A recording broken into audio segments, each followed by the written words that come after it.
welcome to a very different day here at the Fuji International Speedway. It's race 2 of the Fanatec GT World Challenge Asia, powered by AWS, our Sunday race.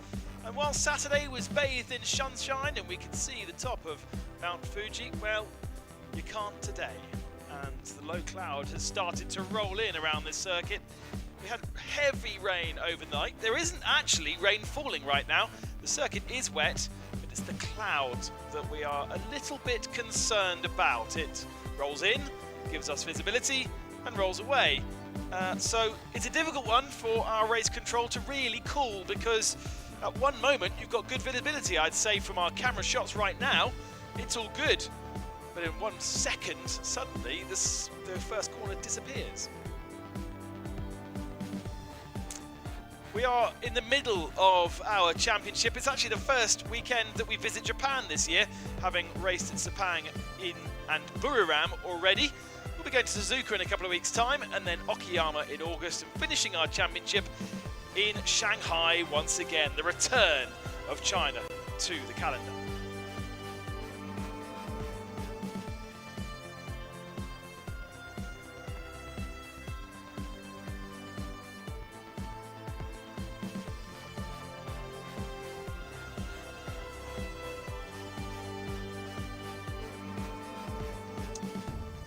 Saturday was a completely different day, and we were able to have clean racing throughout, no safety car, great racing too, and plenty of action. Here are the highlights then.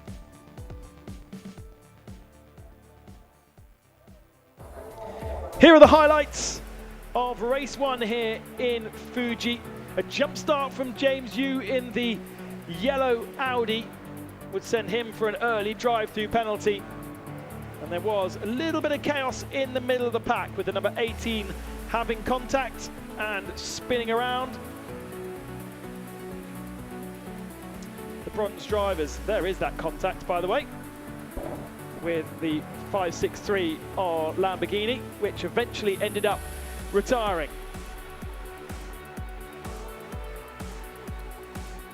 A really frenetic battle for third position, but at the head of the field it was the 36 of Frankie Chen, who led the whole of the first stint, followed closely by Bob Wan. Then pit stops came, get the bronze drivers out, put the pro drivers in, and Adley Fong took over the 36, but almost instantly it seemed there was something wrong. The 87 with Liu Yi inheriting the lead after some really fast laps. There was a couple of laps difference between their pit stops. There was the contact. The 51 AMAC Motorsport Porsche was leading at that point as the only car not to have pitted. Big contact, and it meant that they had to make a long pit stop. This was entertaining, wasn't it? Alessandro Piccarello and Maro Engel going side by side for what seemed like an eternity.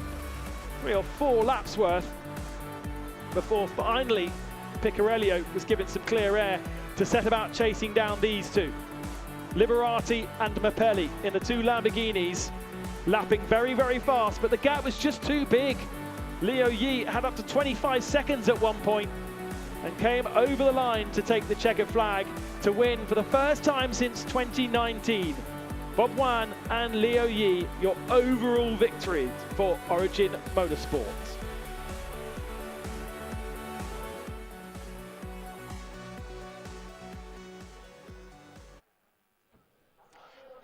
From the grits of the race 2 of the Fanatec GT World Challenge Asia. At the moment, it's not raining. The fog is clearing out, so I assume we can go green soon. And I have Patrick Pillay with me in car number 4. So you had some unfortunate penalty yesterday. You didn't quite land on the position you wanted. What happened? Yeah, it was a track limit. Nothing went really well yesterday. We have an issue in quali. The car was broken for my run, and so that's why we start so far away. Yeah, just too many track limits in the first stint. Then I get one extra in the second stint. The car was really difficult, so we got a penalty. That's the rules, so we have to respect the rules and try to get a better race today. As a Pro-Am class leader, it is an important race for you, starting from this position. What's your vision today? Yeah, we just try to go back in front. P10 on the grid, so try to give back the steering to Wei on the best position as possible, and especially close to the front pack. We know that he's quick, so we expect him to overtake, but I will try to give him the best position as possible. And also, we saw some great racing yesterday. How will the racing be today with this difficult condition? It's not going to be easy because we don't have a lot of testing on the wet. It's quite a lot of different lines possible on this track, so will be interesting. But normally it's fair with, let's say, 90% of the grid is always fair on track. We are professional drivers, so it's going to be fun. All right. I wish you all the fun in your racing and best luck. Thank you. Patrick Pilet will be starting the number 4 machine, the car that they took to victory in Buriram in race 2 last time out. That car has actually won 2 races so far this year. The only car to do so, Lauren Heinrich taking victory in race 2 in Sepang. But here is the overall standings after yesterday's race with Bob Wan and Leo Yi for Origin Motorsports, 70 points.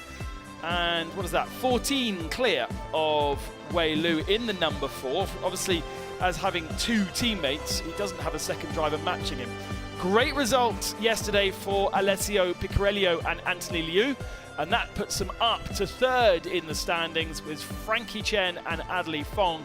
The silver pairing not scoring yesterday, leading but with an issue with the car, and therefore a 0 score. This is the circuit, 4.56 kilometers in length. No lap records will be challenged today. First sector really is just the first 2 corners. Second sector, medium speed and flowing. The third sector, much more fiddly and certainly a real challenge for the drivers. That straight, 1.4 kilometers in length, around a mile, and a heavy braking zone downhill into turn 1. Always a great opportunity to overtake.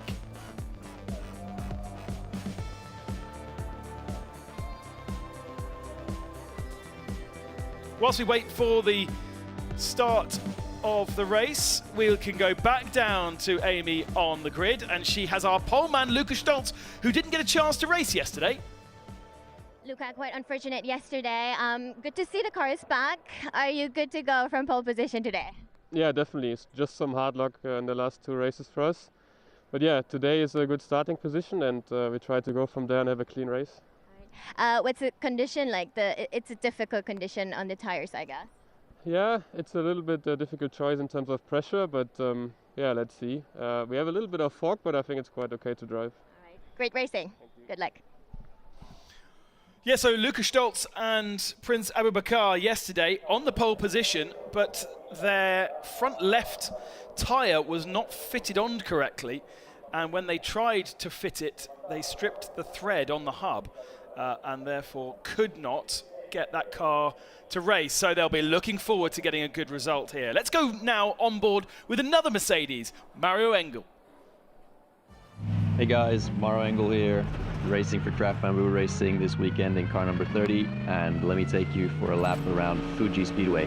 One of the longest straights of the year, 1.8 kilometers of straight, so maximum top speed, big braking down into second gear for turn 1. Try and get to that curb. Bit of a moment for the Nissan ahead of me, and we're on our way to turn 3. Fast corner in 4th gear. Get to that inside curb. Make sure you don't do track limits on the exit, but still using all the road available. And then turns 4 and 5. Nice high-speed section here. Get to that inside apex in turn 5 and set yourself up for turn 6. Down 2 gears into second. Make sure you get a good exit. Bit of a moment for me there with some oversteer. Get the power down all the way through 7, 8, 9, and then big braking again for turn 10. Get close to that inside curb and set yourself up for 11, 12, which is a tight left-right chicane. Getting the power down, using the curb on the right, and then blind over a small crest into turn 13. Make sure you keep the car within track limits again. Very tricky section here, braking for turn 15 to the inside curb, and once again keep it within the track limits, and setting ourselves up for that final corner where you need a good exit, as mentioned, one of the longest straights. Keep the car within track limits again, and then off we go all the way down that long straight. That was 1 lap of Fuji Speedway.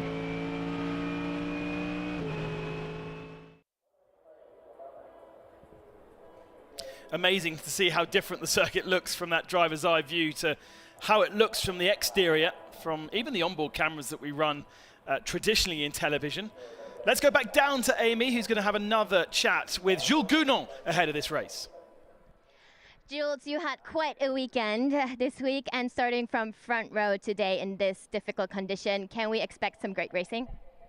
Yeah, I guess so. Unexpected weather, a bit Mount Fuji weather. So let's see with the fog. But yeah, in quali it was very close with Luca. So I guess it's going to be close racing, and we are all teammates in next week in Spa. So it needs to be racing, but also fair racing. Good luck to you, and great racing. That's a cool fact, isn't it? He doesn't sound particularly well, does Jules Gounon? Sounds like he's got a bit of a sore throat, like our exec director. But interesting that Luca Stolz and Jules Gounon will be teammates next weekend for the Spa 24 Hours, a centenary celebration edition, and yet they'll line up side by side here to race for different teams, although obviously the same brand, and they don't need any bad blood between them. So, as we saw yesterday, I suppose, with Mauro Engel and Alessio Piccarello, they had very tight racing, but it was always fair, and actually there wasn't a scratch on the car at the end of it. Big result expected from this car. The 888 victory last year in the second race, but yet to take a victory this season. And with no points scored yesterday, very much hoping to get some points on the board out of their Fuji weekend, because you have to say, with a double pole position, they should have been the favourite. This car had penalties yesterday, the 22. Gounon, I think, finished down in 16th spot. So the first time he has visited the GT World Challenge Asia since 2017, it was that he was last with us. Has been racing in various regional series around the world, and of course the big ones in Europe. As we check out our onboard cameras for this race on the 500 team Gozigen, and the 44 Vulgas car will also run an onboard camera, as well as the 911 Absolute Racing Porsche, which took silver victory yesterday to add to silver victory in Buriram Race 2. Championship challenger, of course, last year as well. Has a look at the new Aston Martin for 2024 from D Station. It's a beautiful looking machine, and great to have Aston Martin back supporting GT3 regulations. It was a few years since the last iteration.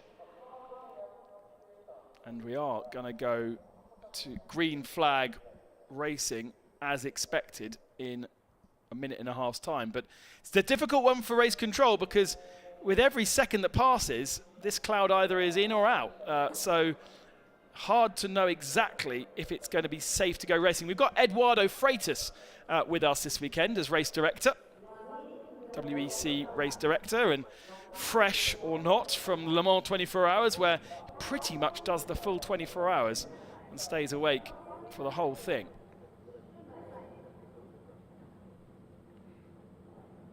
Lights ablaze, wet tyres adorning all of these cars. It doesn't look crazy wet though. It's certainly not the wet conditions that we saw at breakfast this morning outside our hotel room, where the drops could be visibly seen bouncing off the tarmac. Now it's more greasy, which was the conditions that they experienced in free practice 2 on Friday. Free practice 1 was basically rained off, such was the heavy rain. And we are expecting more rain to come throughout the day,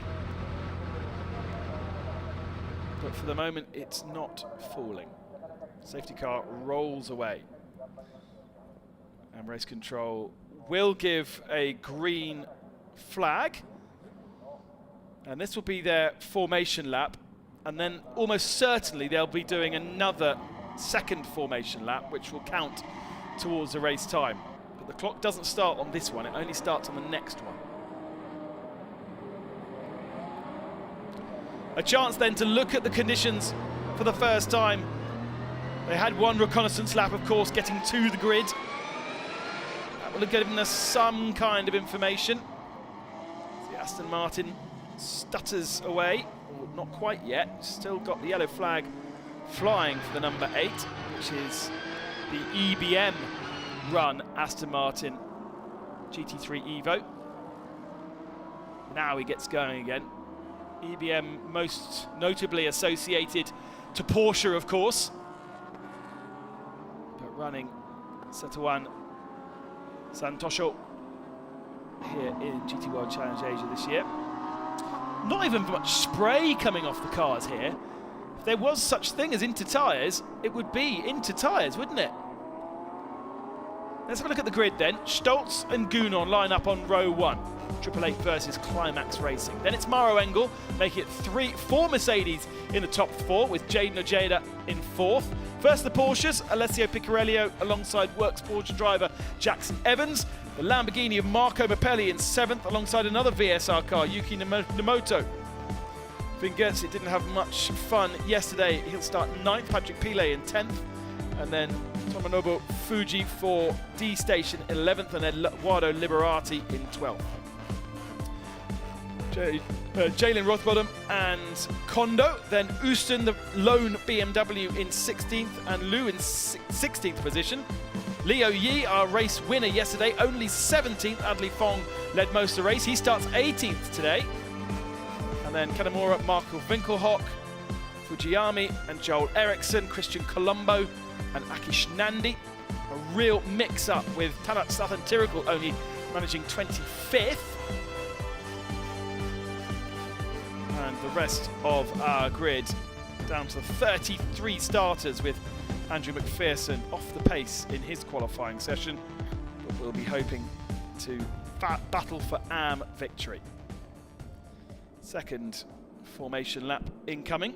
This is where our clock starts. The question is whether we'll get any more. Now, information from down on the grid, I'm hearing the number 14, which is GTO Racing's Brian Lee and Hideko Yasuko, are on slick tyres. Now that is brave, and we really don't have any information as to whether anybody else is running slicks. They all come past my window, but unfortunately, unlike most other championships, sidewalls aren't really telling of what tyres they're running. Looking at the conditions, it wasn't really wet enough for wets, but it isn't really dry enough for dries. It's that annoying in between. So can you get enough temperature into your dry tyre to start burning away the water, because your wet tyre isn't necessarily removing it with the tread? And with our pro drivers as well in many of these cars, I wonder whether a few of them might have gone to slick tyres. I don't know if Amy was having a look at all when she was down on the grid. As I say, now the tyres are rotating, it's very hard to tell what is on each car. The only other telltale sign will be the pace of the cars and if they go hunting for any puddles, although really, by the looks of the conditions, there isn't any.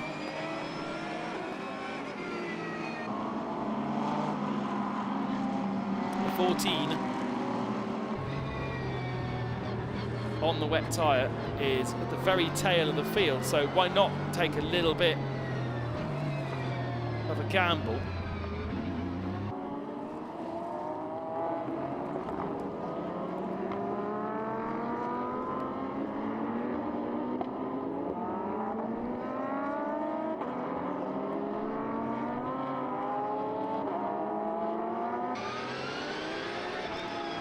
Windscreen wipers working furiously on the 911, but in all honesty, there's not much it's doing. And I don't even really think when we get to racing speed there'll be much spray being kicked up, because we're with the 911 of Sathan Tirakel. He's down in 25th position. There's 24 cars ahead of him, in theory kicking up spray, but they're not. I wonder whether we're going to see anybody dive to the pits, whether we'll just wait a little bit. You know, it's damp, it's very humid, it's quite warm, but I don't see you can burn up your wet tyres very, very quickly if they're being used on a damp or dry track. And pro drivers can deal with wetter conditions much, much easier than AM drivers. But when the cars came past me in commentary position, I really felt as though most were on wets. Safety car controlling the pace of the field down this long start-finishing straight here in Fuji. In a moment, it's going to peel off to the right-hand side, and we will be released to go racing for race 2. Pro drivers in the top 8 cars, challenging conditions. Stolz versus Gounod versus Engel versus Ojeda. 4 Mercedes in the front 4 positions, trundling towards the line, waiting for the lights to go green.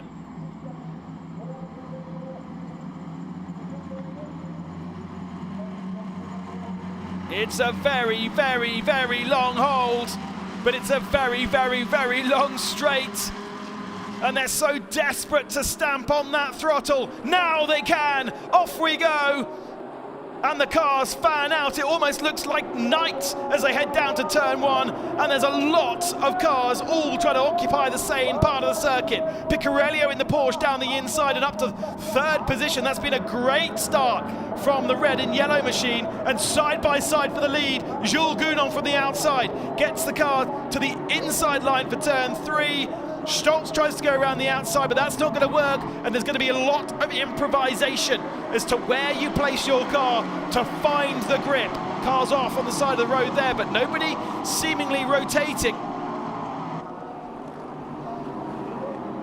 And it's not necessarily the racing line where the best grip is, although the circuit pretty green from rain across the weekend. Going to have to be improvising to find the pace, to find the grip as we go right to the middle of the pack, into the 500 car.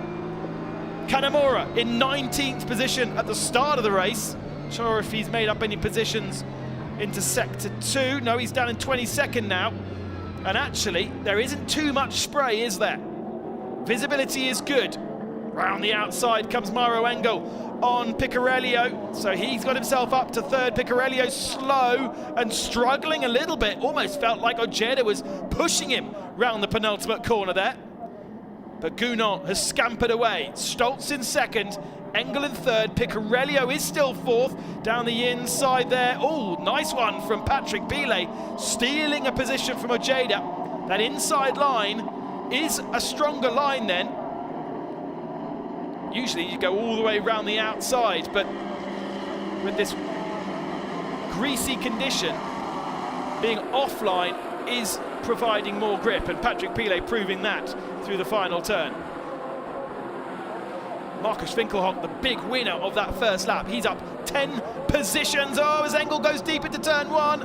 He's going to struggle his way around the exit of the corner there. Holds on to the position. And actually, Ojeda's being bullied down the field, isn't he? Because he's lost another position to Jackson Evans now. There is Picarello in the number 1. Champions from last year. Although Picarello wasn't. His teammate Anthony Liu was. And was that spinner? The back of shot, I think there was. Who are we looking at here? Number 19, Okura. There's the number 8, EBM. And there is a car off. And there is a bit of bodywork off, and that's one of our, that is a D-Station Aston Martin.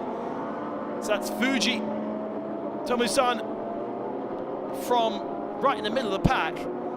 Presumably a little bit of contact, I think. Actually, is that a big bit of contact into the right door? It's hard to see from that camera position, but that feels as though there's a huge dent in the door. Other drivers dropping down the order. We've actually lost a few. Christian Colombo dropped down to 28th, and there's another one in the barrier. That's Joel Eriksson, and we've got a safety car to recover. I was wondering where Eriksson had gone as he tumbled down the order. And so yellow flag out to neutralise the field, and the safety car will pick the field up. so we can tidy up those 2 or maybe even 3 cars off on the side of the circuit. Actually, I think it is just 2. It is a murky, murky old day here under Mount Fuji. So different to what we experienced yesterday. So Fuji, Ericsson are the 2 that really lost out, and actually Leo Yi in the 87 dropped way down the order. Hopefully we're able to pick up exactly what happened to those cars. But our winner from yesterday, 87, I think also has been involved. Let's have a look again. The 77 spins all on his own. Jackson Evans responds, and yes, the 87 goes into the side of him, so it was heavy damage to the 87 because he's gone broadside into the 777, and Joel Eriksson has responded to the spinning car by just losing the rear end. Replay of the start then. Take a look on the left-hand side as we watch it now. A great start from Alessio Piccarello here. Started in 5th position, but had the inside line and was able to pick off both the Mercedes from row 2 down the inside there, and got himself up into 3rd spot. Good confidence as well. Now Patrick Pilet at that point is in 4th position, but he must get mugged by Mauro Engel at one point. Here is the perspective from the centre of the pack. And this is where you simply cannot just attack the circuit. You've got to be mindful of all the cars around you.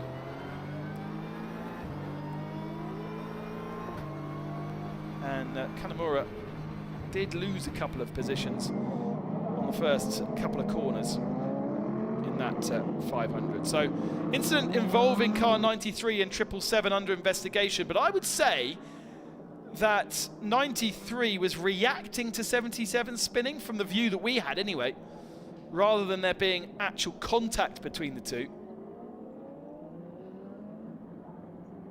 But it has also eliminated the 87 car. I'm assuming the 87 went into the pits because it doesn't seem to feature on the timing screen. But local team, D Station, based just down the road here in Fuji, will play no further part in this race, sadly. And some decent damage to repair as well on the right-hand door of that Aston Martin. It was the 87 of Leo Yi that just drove broadside into the side of the car. That was slightly confusing. We've seen the driver get out of the D Station Aston Martin, but it seemed to be moving potentially on its own. Right then. Pits are open, and we've got the BMW coming into the pits here. Are we looking here at a tactical tyre change? It's the 89 of Maxime Usend. You can sit on that view. The telltale sign. The telltale sign will be the yellow sidewalls going onto that car, which will signify whether they are slicks or wets.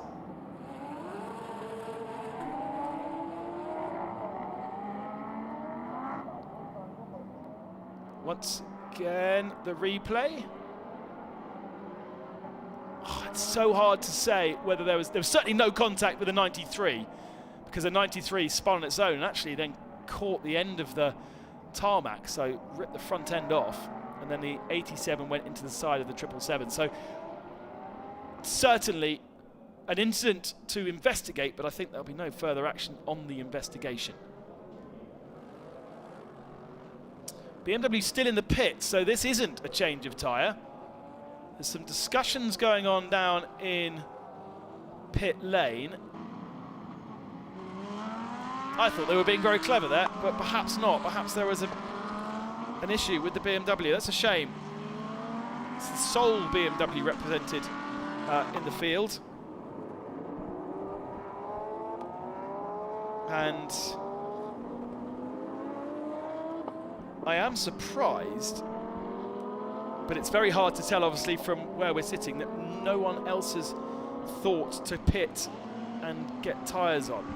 Especially if you're, let's say, a silver AM right at the tail of the field. So we've got the 911 team as the 87 gets pushed into the garage, so it is a failure for the BMW. That's a real shame. I could see there are slick tyres actually sitting beside the garage, so the slick tyres are waiting to go.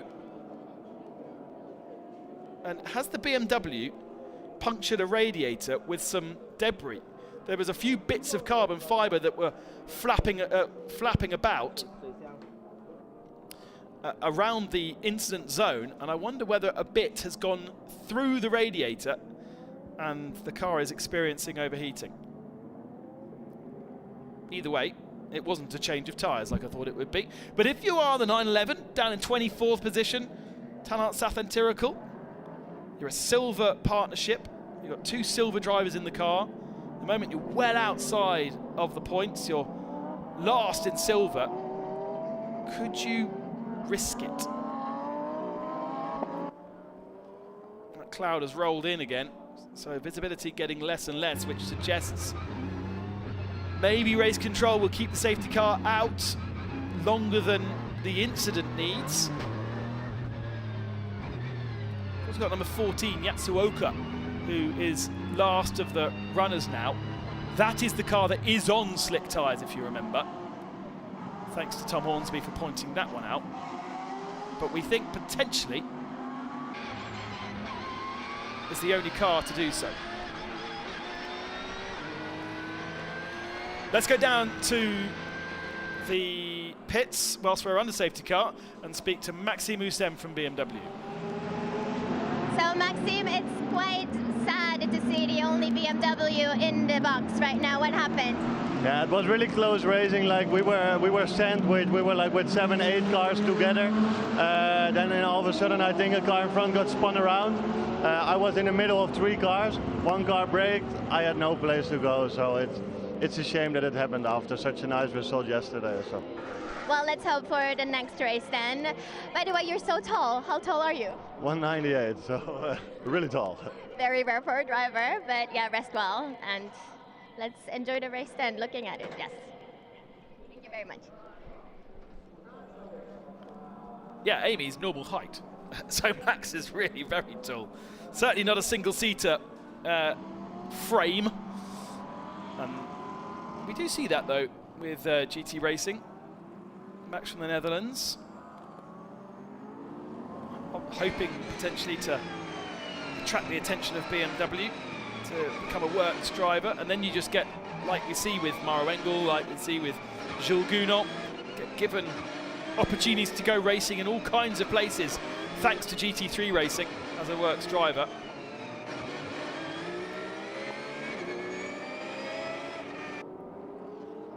On board with Kim, trying to get some, or keep some tyre temperature in those Pirelli wets. Because when you're leaning on them, when they're moving around, when the sidewalls are flexing left and right, that creates temperature, which creates pressure. The temperature also helps to burn away the rain, as well as obviously the blocks that create the ability for the water to disappear. There is the winners from yesterday. I wonder whether they were in pits, but no, the damage was too much and they parked up. So we've just got one more car to clear, and that's a real shame. Championship leaders, of course, thanks to that victory, but there'll be a no score today. And it wasn't really their fault either, was it? The 777 in the middle of the road, lots of cars on the same bit of tarmac, and nowhere to go. So the accident actually ended up taking 4 cars out.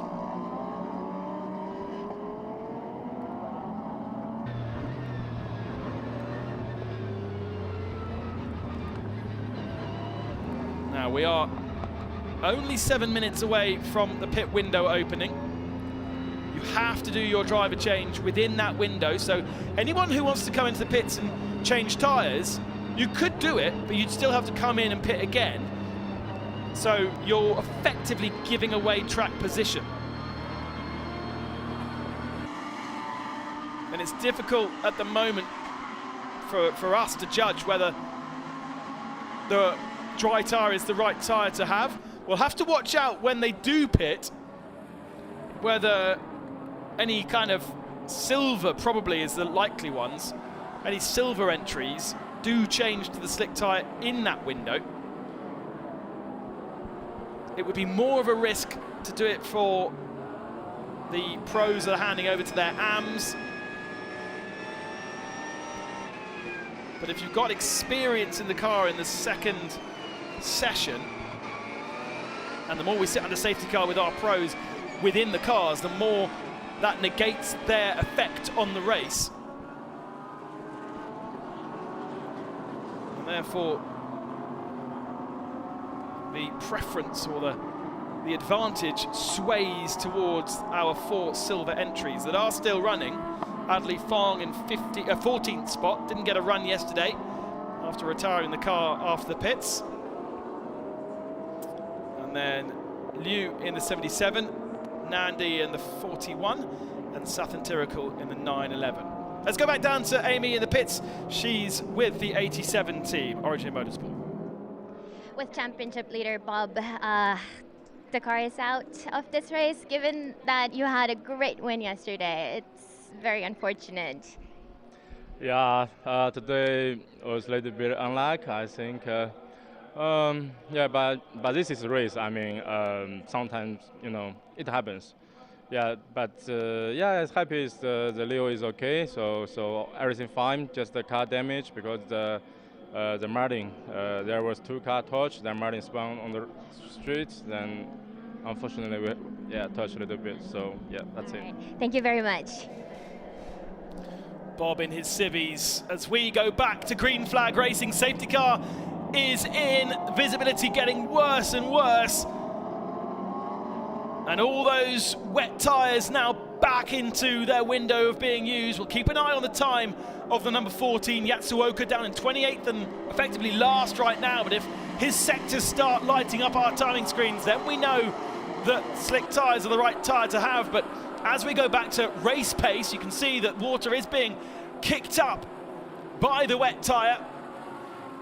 And it wasn't a particularly good start by Piccarello this last time. A little bit of a gap between the Porsche in 4th position and Mauro Engel, who looks to be the fieriest of the 3. Didn't have a great start, Mauro, on lap 1.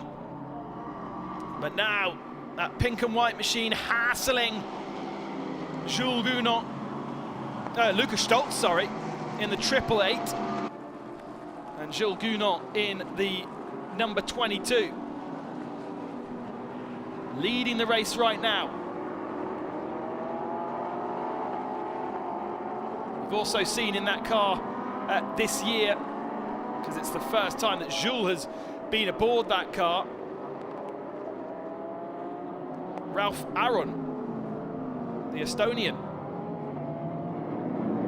through this tricky, fiddly, tight chicane where you really want to use as much curb as possible, but in wet conditions, you want to avoid the curbs. As Patrick Pilet looks down the inside of Piccarello. Came here as championship leaders, the number 4. And nice and tight over the curbs. Now, Piccarello went wide here, and Pilet went tight, and he might do it again here, right down the inside. Super easy from Patrick Pilet, who then puts Piccarello onto the outside of the circuit. Piccarello's got the momentum and is able to get himself back ahead. We've got a battle for 4th position, but also a battle for 2nd as Mauro Engel pulls alongside Lucas Stoltz down this long start and finish straight. He's got more momentum as well, has the white and pink car, and slots himself up into 2nd position. Pilet hasn't managed to get himself up into 4th. Has to settle for 5th for the moment, but Pilet's line to that final turn definitely working, holding that tighter line, travelling less distance. And the confidence that Piccarello showed on lap 1, not quite there on this lap. 1:51, the fastest lap of the race from Patrick Pilet that last time by. Yatsuoka on the dry tyre doing a 2:02 at the tail of the field. So you would say it's not good yet. Now the window's going to open quite soon, but I think even if you are a silver pairing or an AM pairing, you're going to want to keep the car out as long as possible, just to see how the track develops, just to see if there's a dry line, that starts to appear and offers the opportunity to get onto that slick tyre. What you won't want to do is pit early, keep the wet tyre on, only for the circuit to dry up by the end of the race. Now, Pilet this time goes more conventional with his line. He's got Jackson Evans on his tail. Jackson aboard the Phantom Global Racing Porsche.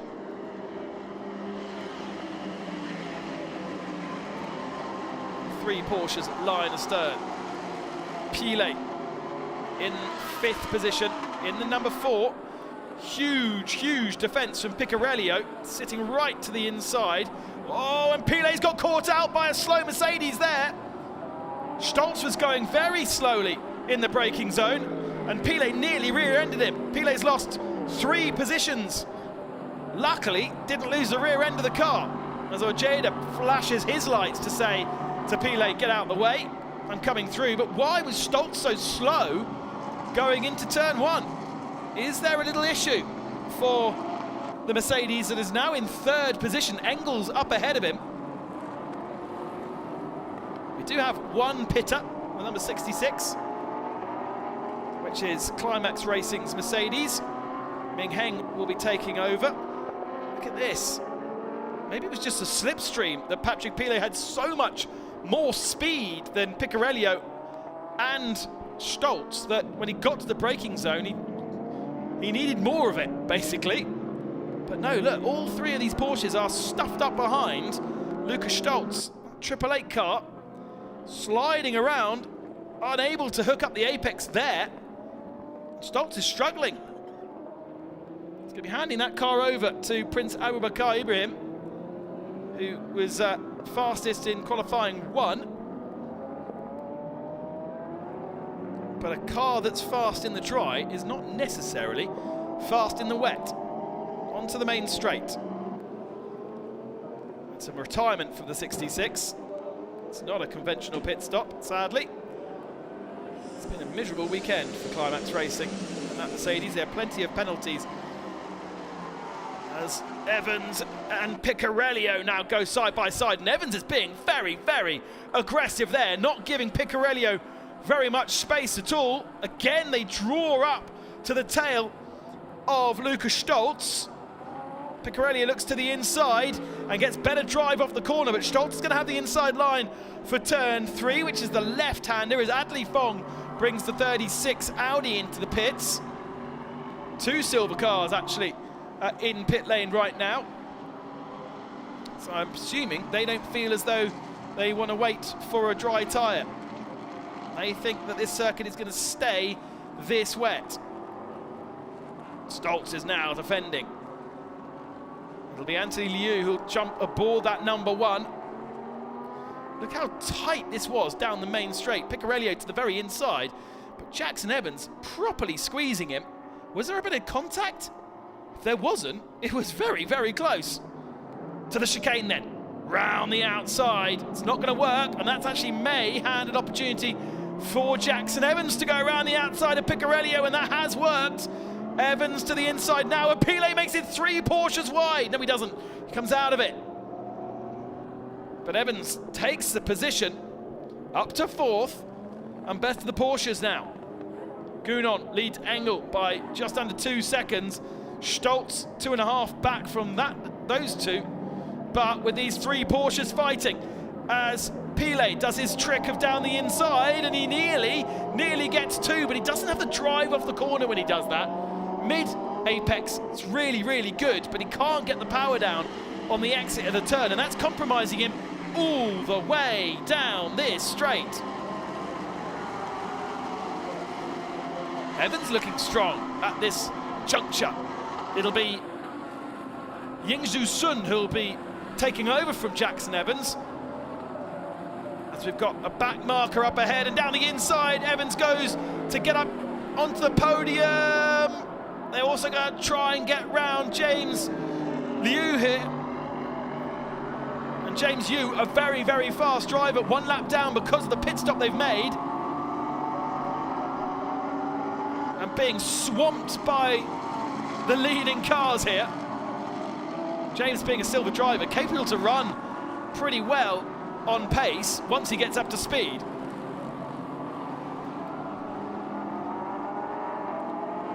But there is multiple racing lines out there, and they all seem to be working. Mapelli in the back of shot, getting past James Liu as well. Hasn't quite joined this little battle pack as yet.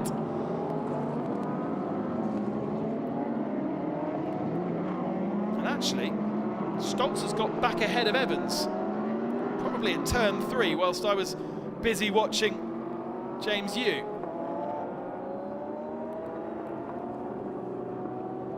Still got 6 minutes of the window, so don't expect any of our Pro-Am top 8 to be coming into the pits quite yet.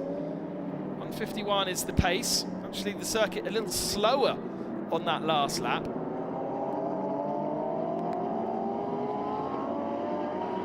Though, no, I thought those 2 Mercedes were going into the pits in the mist and murk up at the lead of the race, but in fact they're just staying to the right-hand side here, just trying to keep their tyres as wet as possible.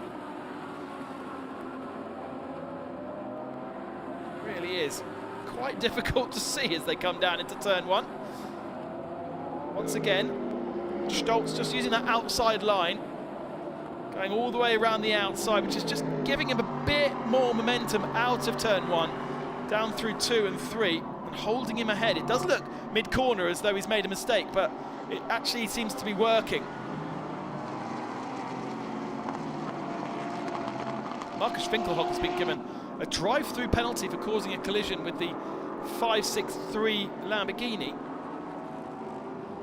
And Winkelhock has made up all those positions at the start of the race, but since then has stayed in 10th position behind the 25 Porsche, which has got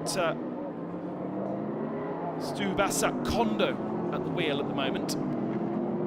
Oh, they are so very close going into the chicane. Jackson Evans pushing that Mercedes along. Now looks to the inside here, this off-camber right-hander. But the Mercedes able to carry the momentum all the way around the outside, and Jackson Evans now needs to get right back into line because Patrick Pilet will be doing his Patrick Pilet trick. I love wet racing. I just love to see the difference in racing lines. Pilet down the inside. Look, he takes 2 positions at the apex of the turn, but by the time they get to the end of the straight, Pilet will have lost momentum. It'll take the whole straight to do so, but the Mercedes is going to have a bit more pace, and the Porsche behind is going to have a slipstream as well, although Pilet at least is on the inside line here. He might have done it. He might have finally got that move to work. Oh, they've got a Lamborghini coming out of the pits. Got to be careful here that that Lamborghini stays away. Pilet to the inside. Around the outside comes Jackson Evans. We know there's grip around the outside there, but he hasn't managed to make it work, and Pilet moves up too. Nice work. That number 4 car has won both of our race 2 races so far this year. And in just probably a lap's time, it will be Wei Lu who will be taking over from Patrick Pilet, but will be 7.2 back from the lead of the race as Jules Gounon continues to lead from Maro Engel. Gounon handing over to Zhongwei Wang, who was the driver that only qualified 25th, 27th or something in race 1. And it'll be Chao Kuei who will take over the number 30 Craft Bamboo from Maro Engel. And that's really when it becomes very, very interesting when the pros hand over to the AMs, especially in these tricky conditions. Pile and Evans, though, have created a slight gap over Stoltz. Stoltz has really not been happy in this opening stint.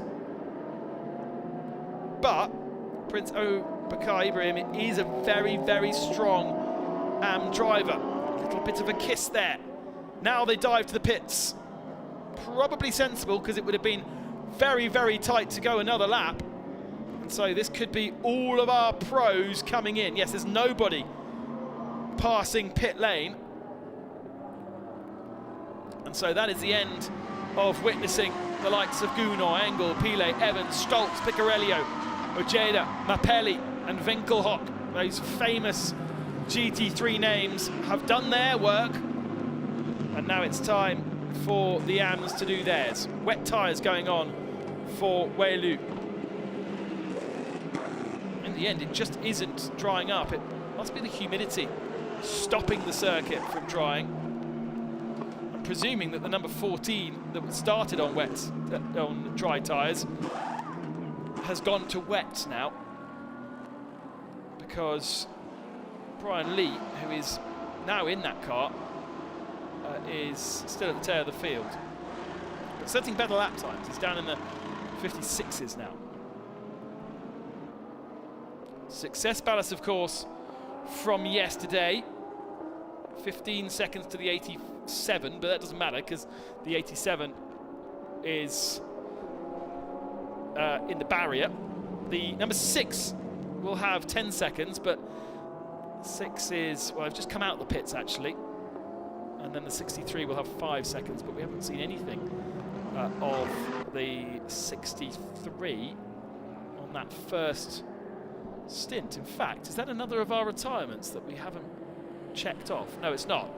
63 is in 8th position. Right, so 22 comes out the pits ahead. All these pit stops should be of equal pace, so the order in which they came in shouldn't change, apart from the number 6 losing a little bit of time. And there is the 63 that I was talking about, coming out at the tail end of the field and locking a brake as they goes into turn 1 on brand new, cold, wet tyres.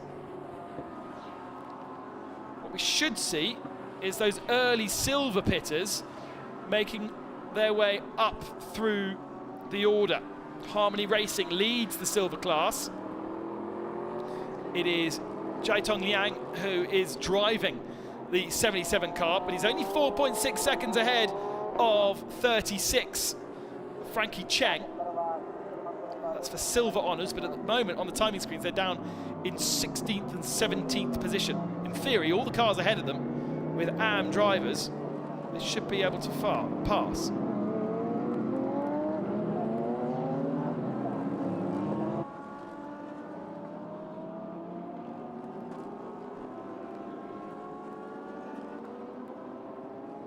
Oh, big slide there from Kauche in the Craft Bamboo number 30. So we're going to got used to the new drivers now. Jackson Evans handing over to Jingzheng Sun. And now leading is the number 22 of Zhongwei Wang. Let's go down to Amy in the pits. With Jackson Evans, car 13. Oh my God, great racing out there. Tell me more about your stint and how's the condition out there? Yeah, look, it's always going to be tough in these conditions. We sort of, on the lap to the grid, thought it might have been drying off, but the fog rolled in, so yeah, it stayed wet, but no, it's pretty intense. Had a lot of fun out there racing with the guys in front, and you know, car's quite nice, so you know, there's so many different lines here. It's an awesome circuit, but in the wet, it's just another element. So you know, had a lot of fun fighting with the guys, and you know, happy to hand the car over to Jay-Z in a pretty solid spot, and hopefully he can, you know, keep it on the black stuff and bring it home. Fantastic. Let's keep our fingers crossed.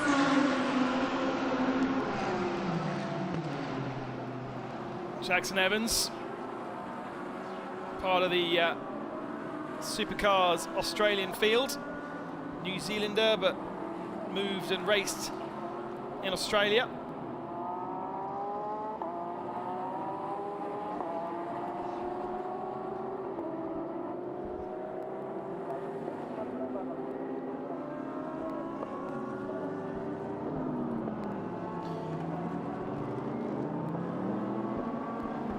have a look at what's been going on with Andre Canard, the Ferrari driver.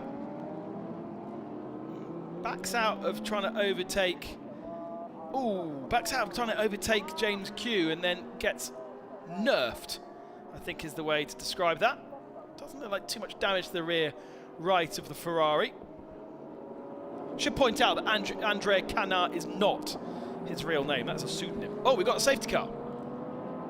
Now, is that for visibility? As we see I think that was a change of position there, just as the safety car came out for the lead of the race.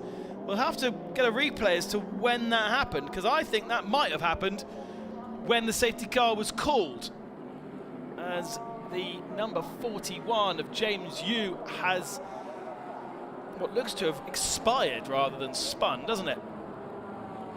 Absolute Racing Audi Sport. And one of our 4 silver cars, which I was hoping and tipping to make their way up through this field, but it's not going to happen. But was there an overtake under safety car? That's something to look at.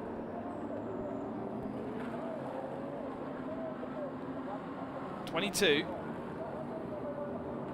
is Zhongwei Wang and Cao Chi in the 30. Right, so here's the move. The 22 ahead of the 30, sorry. 30 goes ahead, but safety car boards are already flashing at that point.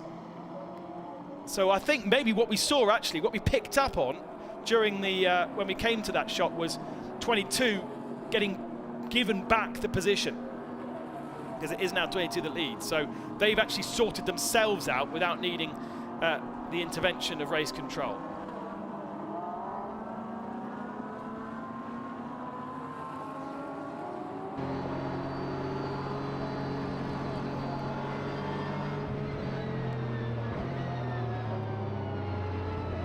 Just to point out that whilst Mitch Evans, Formula E racer from New Zealand, has a brother, Jackson Evans isn't his brother. No relation.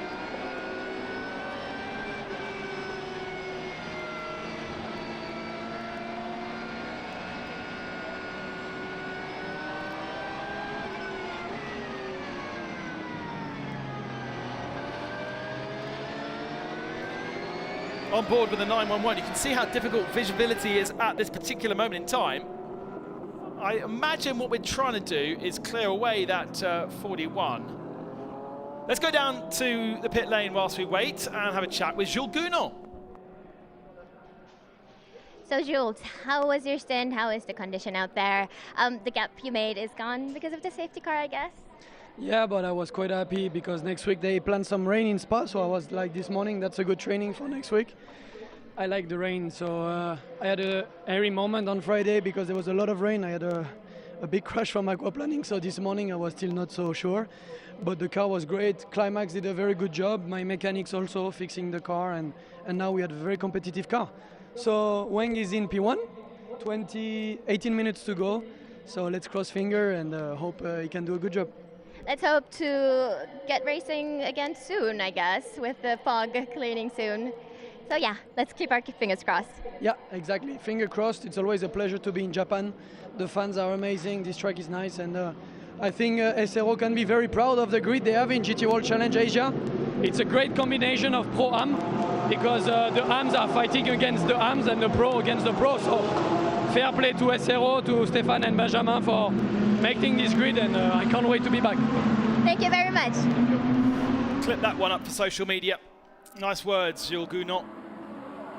Biggest ever grid in Asia when you combine this race grid with our Japan Cup race grid, which will be coming up a bit later on as a separate race. And the whole point was to separate the two fields to allow more cars, because if you had them as one single grid, you could only have a maximum cars allowable on any given circuit.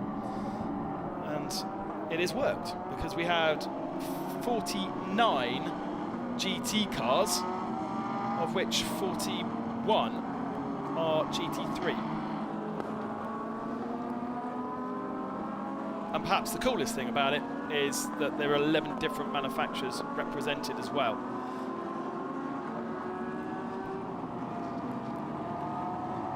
Almost forgotten about Jules Gournon's crash on Friday in practice.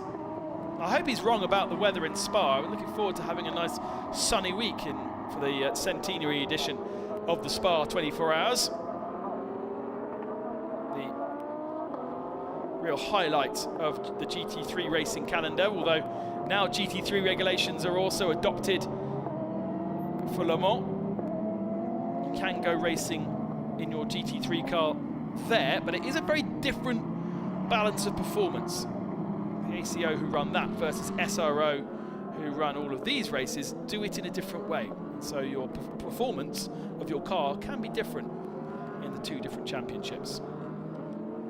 Although there has never ever been a doubt in my mind that the SRO way of doing things has always created incredibly close racing. There's never been any issues with one car being stronger than another, and it always provides us great entertainment for us as spectators, but also for the drivers who partake.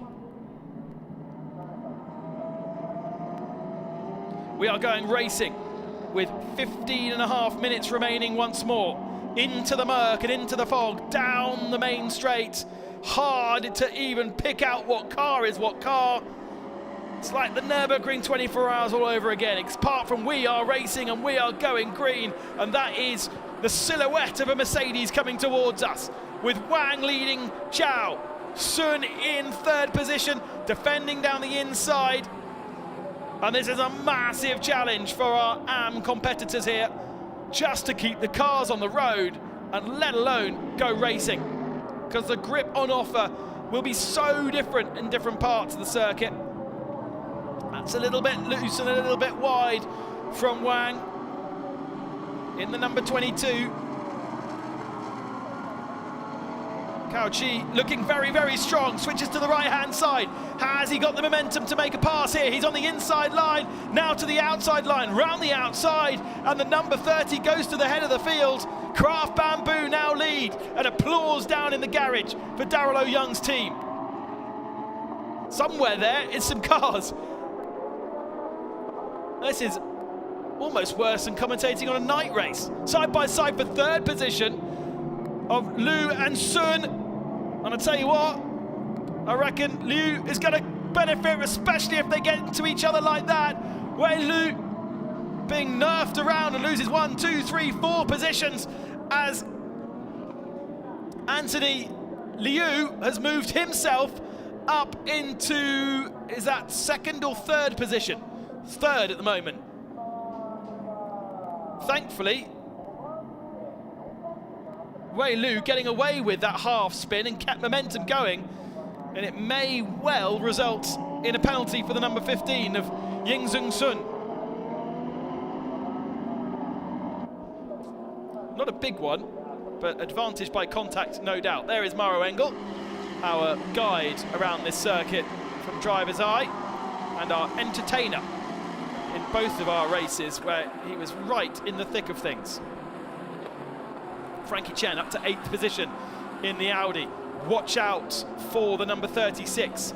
This surely is a day where Chen can get himself an overall victory. They've already had one in Sepang in race 1. No points yesterday, and therefore I'm sure in that Audi R8 Frankie Chen will be pushing hard. Jeffrey Ibrahim in the 888.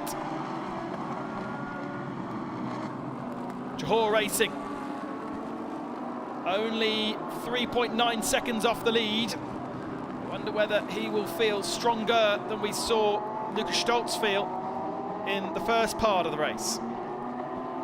But Cao Chi is checking out, isn't he? What's going on here?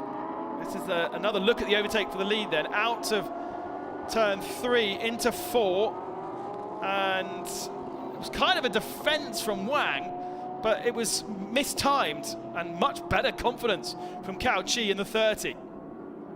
He's driving away right now. That car obviously is very, very well set up. Let's go down to Amy, who's got Maro Engel, but I don't want to take our eyes too far off this. So Mauro, first of all, you had some great racing out there. How exciting was it? Yeah, it was good. Good fun here in the wet. It's actually a great facility, great track, and yeah, could have been a few more laps of green racing, but in the end, it was good fun. Yeah. And now you're leading the race. He's doing a great job. Yeah, he did a great job. He just overtook for the lead, so yeah, hopefully he can continue and hang on to it. Hope to see you on the podium then. Hopefully. Change for second position, although it might change back again. Here is Anthony Liu on the inside of Wang. I think the Mercedes have got a bit more straight line speed, but he is on the outside into turn one. And there's not too much grip on the apex there, and Anthony Liu actually giving the squeeze to the 22. That's going to allow the 13 of Sun up the inside, and still waiting to see if there's a penalty for the number 13 car. But Wang drops 2 more positions. And off the podium then for Jules Gounon. Meanwhile, just take a look at the car behind. Whoa, off the circuit. And up into 4th position goes Frankie Chen. I was about to just point out the Audi. There it is. That's my tip for the win here. Frankie Chen 5.2 off the lead. Although Cao Chi actually is doing such a good job at the head of the field, possibly thanks to a little bit better visibility. Frankie Chen has got 10 minutes to make up 5 seconds. 22 now down with 88. And Jeffrey Lee in the 88 is making a few inroads. Looking like he might try and challenge fellow Craft Bamboo car. Lee taking over from Jaden Ojeda. Creeping their way around these penultimate turns, desperately trying to squeeze the throttle, but it's not the grip that they ultimately would have expected. And they're just nursing the cars around. Best of the Ferraris there in 9th position. Second in silver is Kai Lulu. Although it's saying that it's Jiatong Lang, but I'm pretty sure Jiatong was the driver in the car in the first stint. So maybe they haven't, either they haven't changed the driver ID or it's the same driver ID. Best in silver AM, Andre Canard. Although this is the fight for the lead. Canard in the Ferrari. We go on board with the Goji Zen 500 car. Now with Hirobon at the wheel. Looks to the outside there, no space. But there's so much track to use. There's so many different lines that you can improvise with. And Hirobon just having to nurse that Nissan, trying to get the power down. And they have the best of the AM cars right behind them of Hamaguchi, which is that spirit of Triple F Racing Audi. Good little fight here. Hirobon goes to the outside. That'll kind of defend the inside line from the Audi. Behind that, we've also got Bian Yi. Bian Yi in the 14 car, trying to get through all of these. On board. Oh, round goes a 19, right in the middle of the road. Just as I was saying that they were leading AM, Hamaguchi spun it. Can he get back on track ahead of the 51? No, he can't. So he's handed the lead to Ben Porter in the Porsche. Porter's down in 18th position. I think they might have actually rejoined second in class. They're third in class, actually, because the Aston Martin's just ahead. Hirobon to the inside of the Ferrari. Andre Canard shuts the door. Seems to have slightly better straight line speed. Will Hirobon send it down the inside? He's thinking about it. Defending under brakes is not particularly cool from Canard. But they both get past a wayward 88. Jeffrey Lee's tried to, he's obviously had a couple of incidents because he was locked with Jeffrey Ibrahim in 6th position, but now drops to 13th. back on board.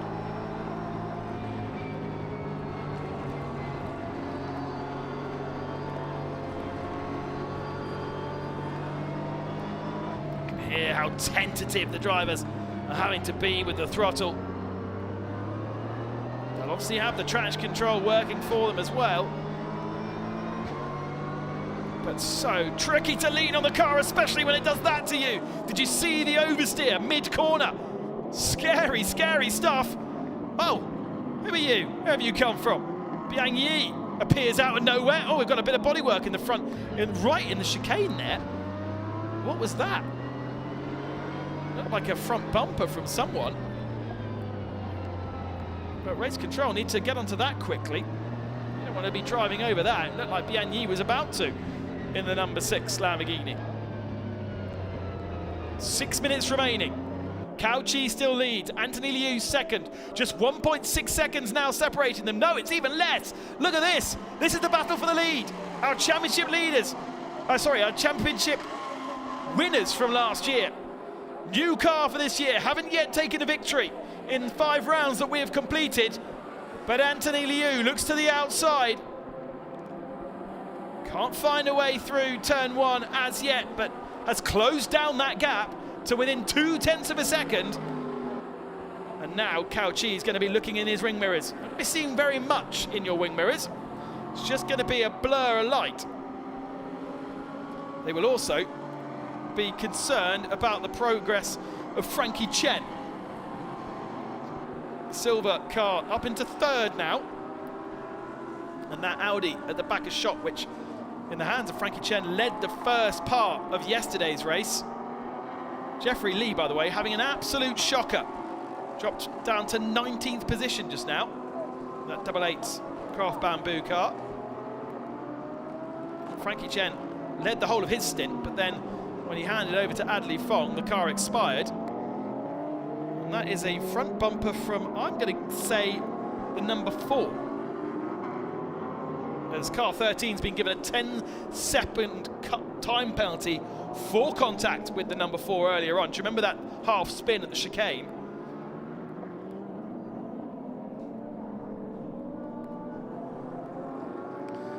And Anthony Liu gets down the inside of Cao Chi for the lead, but Chi is going to go back down the inside at the final turn.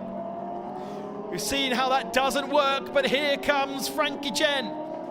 Suddenly, it's 3 for the lead, and Anthony Liu has lost all of that advantage, providing the slipstream down the main straight to the Mercedes.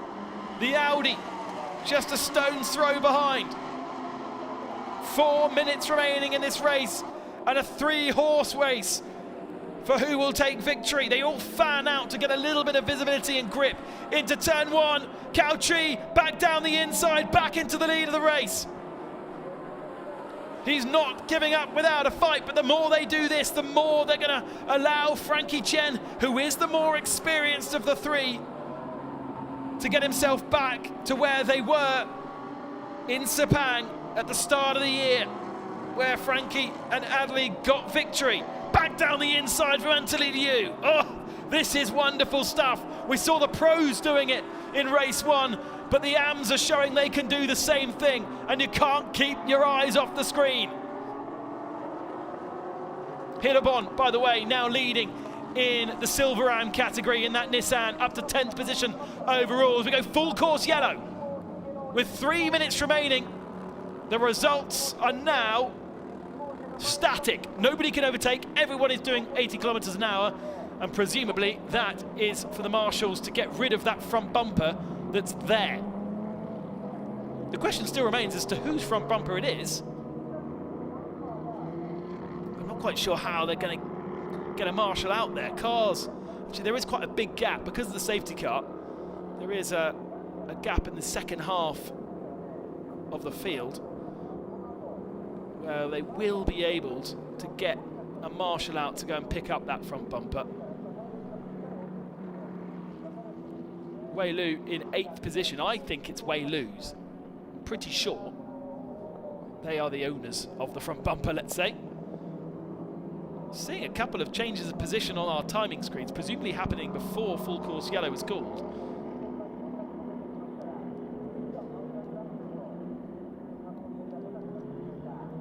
timer is now ticking down. 2 minutes remaining as they come to the line. This will be the last lap. Will there be any green flag running in this last lap? I hope we see at least a couple of corners, but that might have saved Anthony Liu. Cao Chi, second. There's Frankie Chen, third overall, but best of the silvers. And nobody's touched it. It's the rear. It's not the front. It's not the front bumper. It's the rear bumper. And it is now being removed. I'm still saying that that's the number 4 car, but it's the rear bumper from the number 4, not the front. Now, Marshall has removed debris. I think, therefore, we can go back to racing. Our first 3 are only making their way through turn 1, so they've got basically a whole lap to go.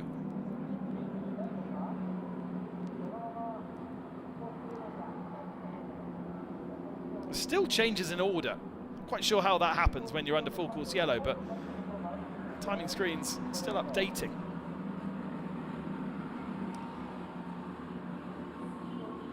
As the number 22 car comes through turn 1, that is from 6th. There's obviously a good little battle from 6th, 7th, 8th, 9th. And we go back to green flag, so half a lap remaining. Anthony Liu scampers away. He was really on top of when he needs to release that limiter. And he's given himself a good advantage over Cao Chi and Frankie Chen. Only half a lap for Frankie to get himself at the front of the field. He might have a chance to get himself to second, but I'm not sure. Heading towards that third sector, that all-important braking zone and these tricky final turns. But Anthony Liu may well have done enough, and the reaction after that full course yellow has saved any further attack. Absolute Racing taking over from running Anthony Liu from Craft Bamboo last year. That means a new brand of car, that means a new teammate as well. Whilst Picorello knows the team and knows the championship, a new driver to mentor. Cao Chi's held on as well to second position from all of the attacks from Frankie Chen. It's been a drama-filled 1 hour's worth of racing for race 2 here in Fuji, and Anthony Liu has done it. He has taken his first victory of the season. Cao Chi in second, Frankie Chen in third. And it looks to be a great fight back from Prince Abubakar, who actually is beaten to the line by the number 13, but that has a 10-second penalty and therefore is dropping down the order. Ibrahim will be third in Pro-Am, and then it's the 77 Ferrari, which is second in silver. Got to go down to 16th position to find third in silver, the 911 car. And winning in Silver Am is the Nissan 500 Gojizen. Hirobon taking the car over the line. And Ben Porter in the old Porsche, winning in the AM class. A good drive in the second half of the race, but what miserable conditions to go racing here. It really does feel like the middle of the night. There is your victor, Anthony Liu. So much more to get used to when you change a team, when you change a car, when you change a teammate. But finally, it's come good. 5 rounds in, and he was pretty high up in the championship standings coming into this round. So I reckon he'll be very, very strong. There's our silver winners. I'll say without the full course yellow, they could have been the winners of the race in total, but just that extra lap under full course yellow stunted the progress of Frankie Chen, and so it will not be a repeat of Sepang Race 1. But really, for them, it's all about the championship in silver, much like the AM winners. Andrew McPherson starting plumb last from his qualifying, but they come away as winning AMs.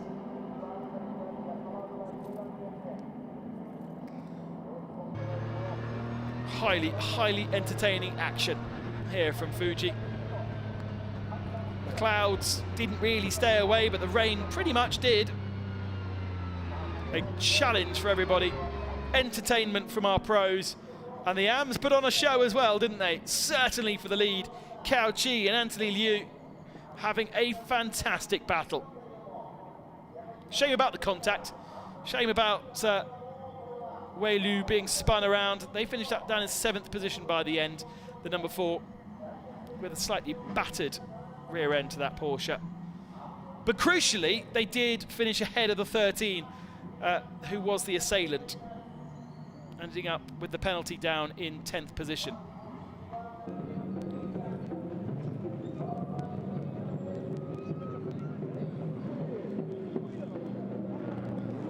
There is Parc Ferme.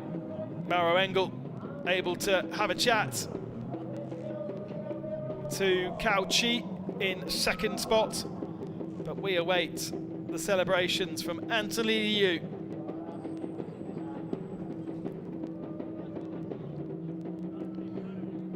Winning many times in a Mercedes, but this, his first win in a Porsche, his first win for Absolute Racing, a mainstay of the championship, Absolute Racing. To have the champion, to have the number 1 on the car, and now to be back on the top step. Congratulations, Anthony Liu.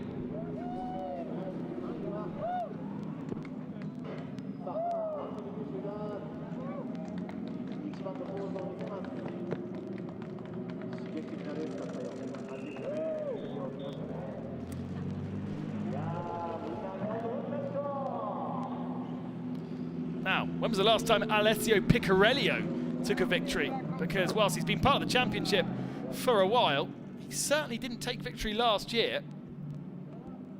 He was in the championship, but I'm not sure whether he ever got a victory. So this could be his first in Asia. Let's go down there to Amy, who has got our winners.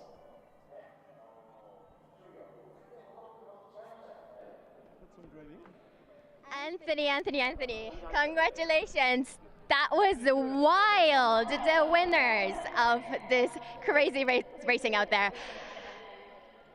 And some celebration here. Let's hear from Alessio first then. Alessio, you had some great racing as well. Oh my God, how wild was it out there? Congratulations. Thank you. Yeah, my first in was not easy. I was struggling for grip, but then we did some modification for Anthony, and he was flying.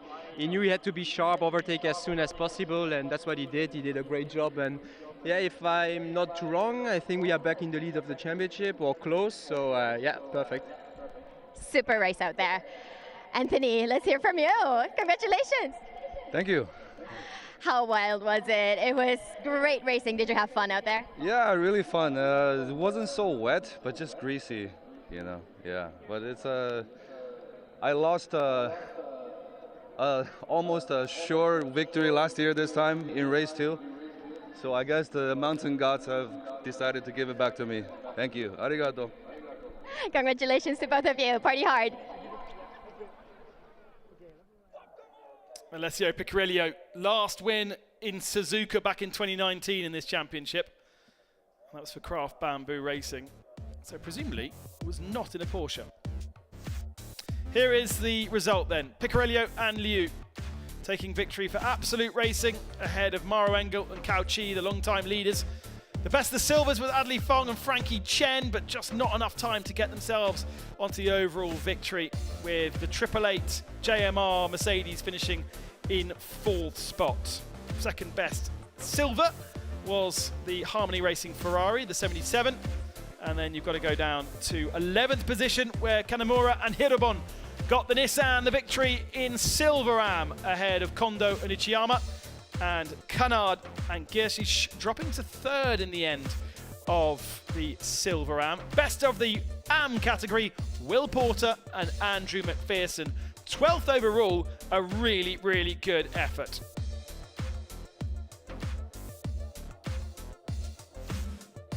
Did have a few retirees from this race, unfortunately, including our championship leaders, caught up in an accident that cost us 4 cars. The 77, the 93, the 87 and the 89 all caught up in that one. We lost Climax Racing 66, the 41 Audi expiring out on circuit, and that was actually all our retirees, wasn't it? Shame to lose James Yu and Akish Nandi.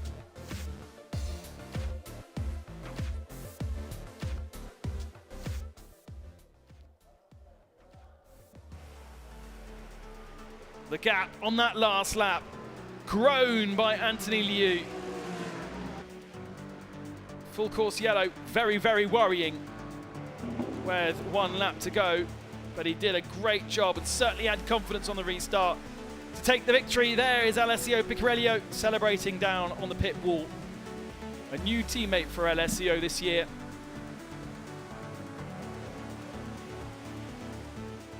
We're about to get our podium celebrations underway. We are not finished with racing here in Fuji, would you believe? We still have the Japan Cup Race 2 to come a little bit later on. 16 competitors across 4 different categories with GT4 cars and GT3. And so make sure you join us for that one this afternoon here, local time. 2:15, I think it is, so about 2 hours' time, as we await to celebrate the podiums. Next race for these two, just 2 weeks' time in Suzuka. Here are the highlights from the second race. Murky, miserable conditions for race 2, so different to what we saw from race 1, and a very, very frantic start as our pro drivers took to greasy conditions.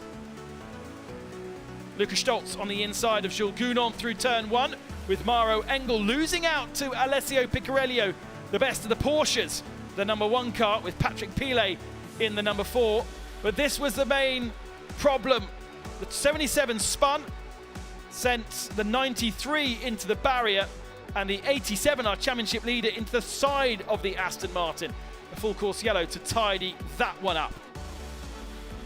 Andre Canard being sent into a spin down at the chicane after the restart, but would recover up to 3rd in the AM category.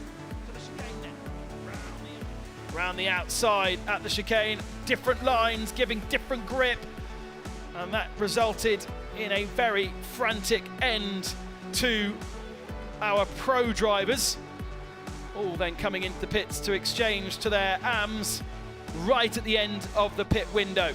And those first couple of laps, so tentative. Sometime leader Wang attacked instantly by Cao Chi in the 30, and for a long time it was the 30 that then led. Behind them, the 3 Porsches got into each other. Sadly, contact made the 13 suffer a 10-second penalty and pushed our 2-time winners, the number 4, down a couple of positions. This was the change for the lead of the race, or one of them anyway. Anthony Liu getting ahead of Cao Chi.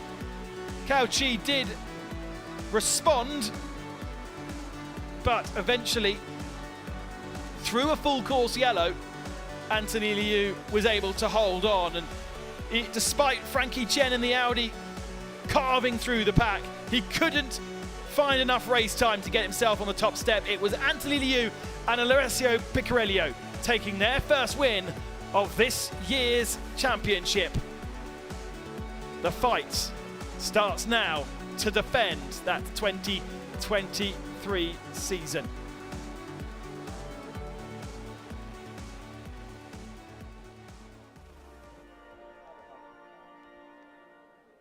Ladies and gentlemen, welcome to the podium ceremony for race 2 of the Fanatec GT World Challenge Asia powered by AWS at Fuji International Speedway. We will start the ceremony with the GT3 overall winners. We welcome with big applause on third place, our number 36, Frankie Chen.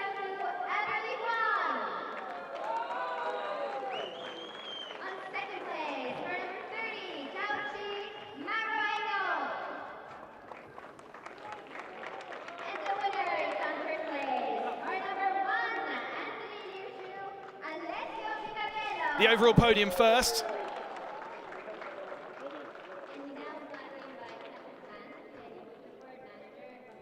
Anthony Liu joining Alessio Piccarello on that top step of the podium. There's Adli Fong and Frankie Chen. They'll be happy to get themselves back on the podium after retiring from yesterday's race. Real disappointment. I'm sure they have sights on an overall championship, those two. A very experienced Asian lineup.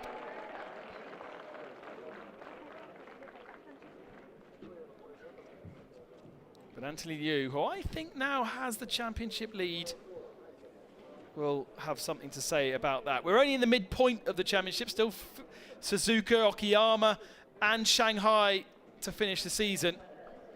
But Anthony Liu had to celebrate in Malaysia last year, his championship. I'm sure he'll be much happier to be able to celebrate it in his home country if that opportunity arises come season end.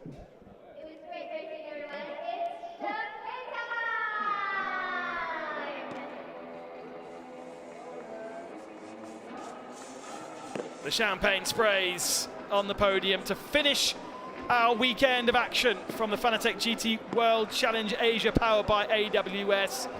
A dry race one, a murky, misty, soggy, slippery race two. But entertainment, wherever you look, it really does provide great action, this championship, and it is growing. As Jules Gounon said a little bit earlier on in his interview, from strength to strength. Great to have Stefan Rattel here to watch the action as well at Fuji International Speedway. And this is how our championship looks then. Yes, Anthony Liu and Alessio Piccarello 2 points ahead in the championship now of the non-scorers, Bob Wan and Leo Hong Li. No points from today. Wei Lu third spot. Frankie Chen and Adli Fong stay fourth despite that second position, but those four crews now clear of Markus Winkelhock and Ruohan Huang, who were pretty much nowhere today thanks to a penalty for Winkelhock in the number 40.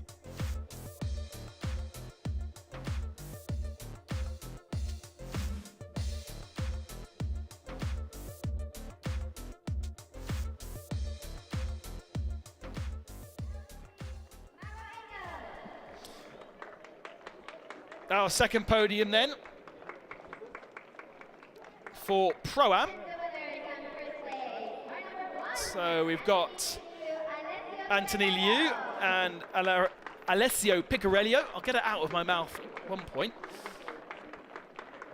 Once again on the top step of the podium with Maro Engel and Cao Chi second, but they are joined by the 888, another team that will be very happy to score some points after a non-start for those two yesterday. I think Lucas Stoltz will be a bit annoyed though, because his pace really dropped off the other pro drivers in that first stint.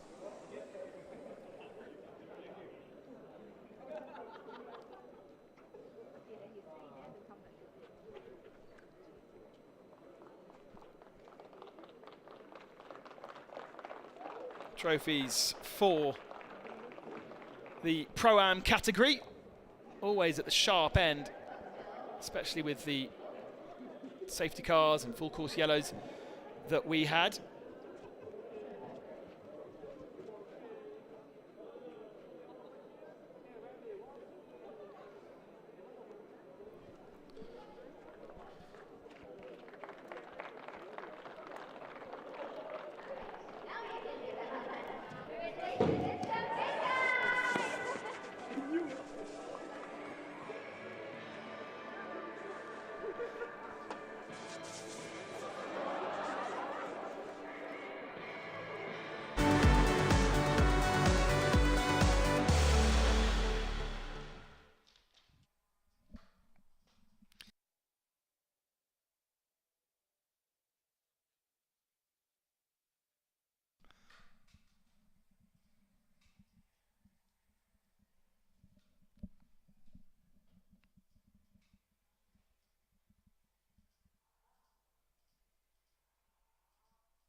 right then, on to our next podium, which is for Silver Am, and that's the 296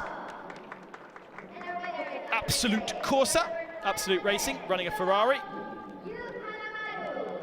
and clearly of rather ill Adrian Canard on the 296 squad, third position. They were leading that Ferrari. They did have that spin, remember? Got pitched into a spin. Uchiyama and Kondo were on our podium yesterday, so that's been a good weekend for the 25 squad. But nice to see the Nissan on the top step. Great sounding car. As said in yesterday's commentary, a slightly old car now, in comparison to some of the newer GT3 models, but over here in Japan, obviously still very popular and still relatively successful. Now, of course, yesterday, the 87 was the winners of Silver Ram, and they have been the dominant force in this category. But Hirobon and Kanamura were able to get themselves a victory in Buriram in race 2 last time out, and with the retirement of 87 today, they'll take a nice chunk out of the advantage that 87 has and push themselves up a little bit closer. They're not going to be leading the championship coming away from here, but they are closer.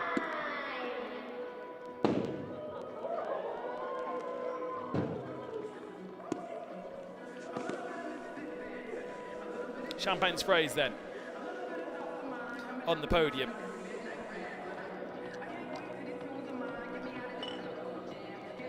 Canard has flown, disappeared.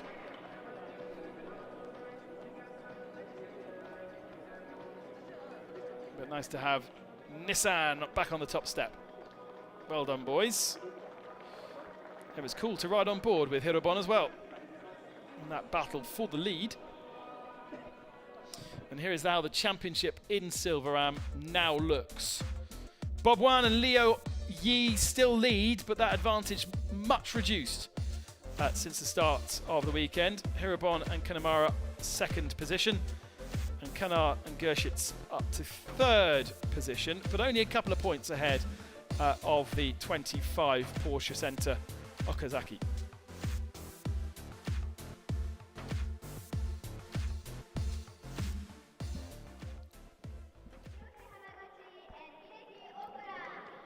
Next podium.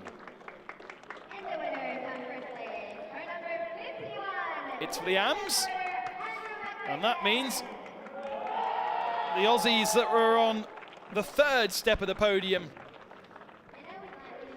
yesterday are on the top step of the podium. And once again, Andrew McPherson is desperate to get his champagne prepared. Whoa, nearly took his head off.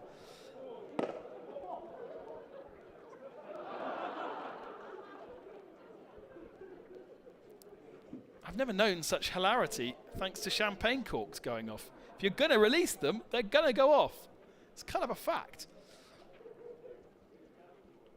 Ben Porter and Andrew McPherson.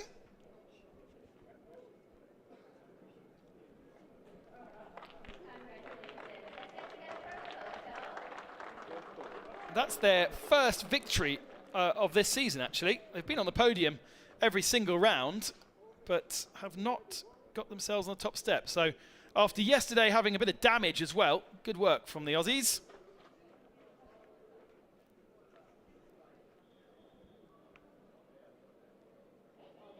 Hamaguchi and Okura in second position, and it was the 52. New to the championship for this round, Hai Chang and Li Chao for Climax Racing in third position.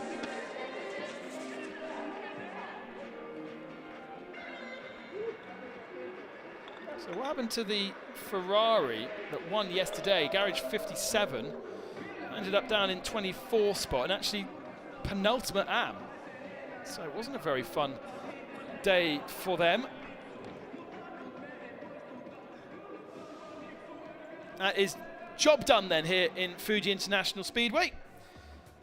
Make sure you join us in Suzuka. There is the championship standings. Gary 75 still leading despite a weak score.